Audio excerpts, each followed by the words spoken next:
What's up, YouTube? Jimmy Lee, Tennessee here with a new review for you guys. This is going to be on the 2022 Volkswagen Tiguan R-Line. Now, this is my wife's car. She drives it a lot more than I do, but I'm going to give you guys an honest review. The car is kind of dirty on the outside, but nonetheless, I'm going to give you guys my review of this vehicle and whether or not I think that you should buy one. For starters, I just want to talk briefly about the styling. I don't really see how this vehicle could look any better. I mean, the way they designed the front end, the wheels, just the look, it's got great ground clearance, but while also remaining sporty, it doesn't look like it's jacked up or off the ground or anything. But I mean, the styling could not look better. I wish it was white because I'm a sucker for white with a brown interior.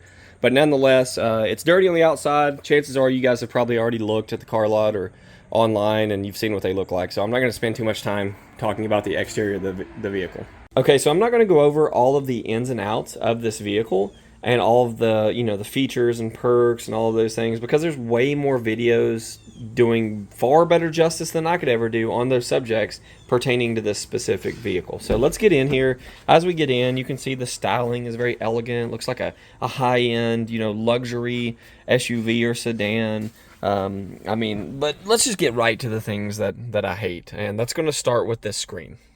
This screen is like I don't know if you can see the corner here, but it's like a 7 or 8 inch touchscreen, which is a lot less than what I would expect from a top of the line $40,000 R-Line fully loaded Volkswagen Tiguan. I would expect at least a 10 inch screen. Now in my Bronco, I've got a 12 inch screen, which may be a little overkill. I love it, but I would just expect a larger screen in these things. This screen is really small, so that's really annoying.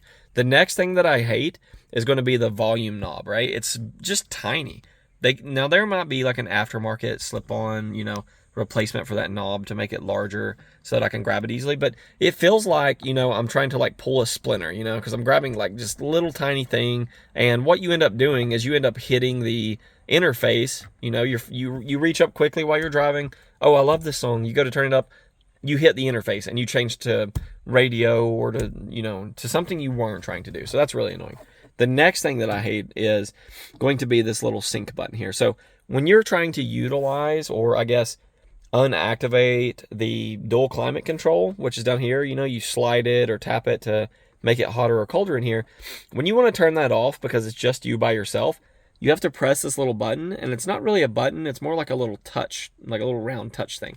You're sitting here screwing around with this, waiting for it to pop up with the option of sync so you can hit that to disable the sync feature. That is ridiculous.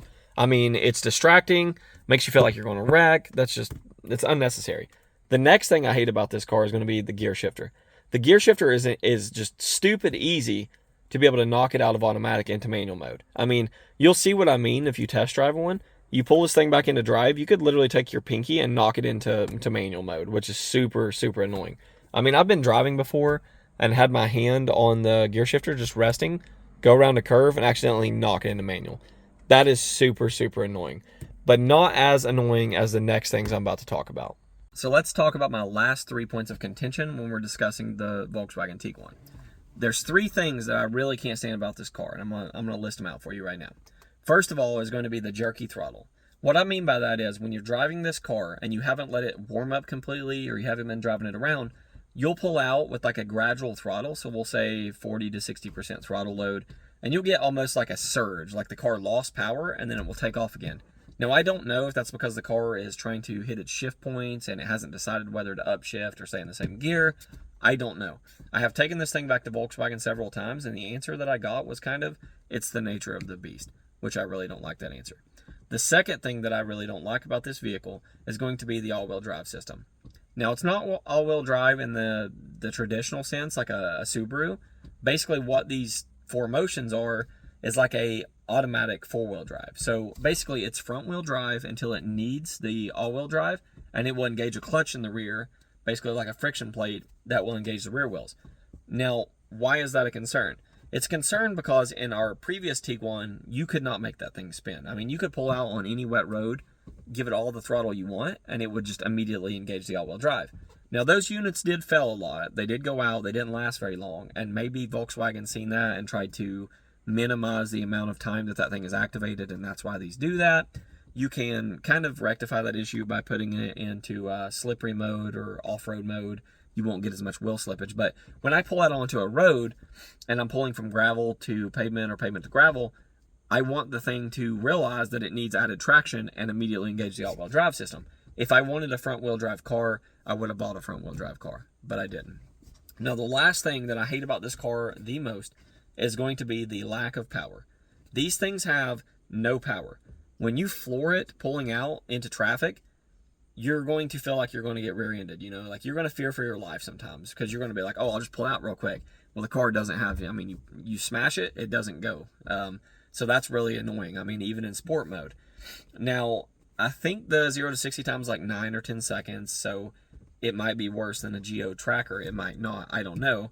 But it's just really shocking because for a car that drives like a high-end sports car, you would expect more power. Now, they have increased the trunk space and, you know, the leg room in the back and the amount of storage space in this car. They've made it bigger and heavier than the previous generations, but they did not increase the horsepower or the torque, which is really, really annoying. So, yeah, that's really like my complaints about this thing. Now, those are big complaints, right? Those are serious issues, but let me end with this thought. Would we buy this car again?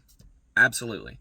This is a fantastic family car. It is perfect for road trips. You feel very safe, you know, in this car. You feel like it is very well crafted, like it's not just going to fly apart on you. It handles very well. The brakes are phenomenal.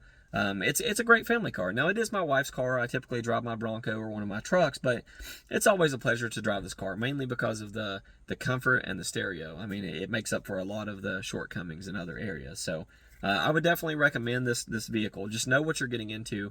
Know that the all-wheel drive system is not the best. Know that the car is jerky sometimes when you're going slow at low throttle. And know that it just doesn't have a lot of power. I mean, that's really the main things that I can hit it on. But those are big things, you know, especially when we're talking about an SUV. Everyone, so that pretty much sums up today's video. I appreciate you all for watching. Please subscribe to this channel. Like or comment below. I love to interact with you all. And I'm sorry that I haven't been making many videos lately. I've been busy with college and with the hurricane stuff going on, trying to help as a firefighter. So I do apologize for that. But I appreciate all my subscribers, and I hope this helps you on your decision on whether or not to purchase this vehicle. And those are my considerations.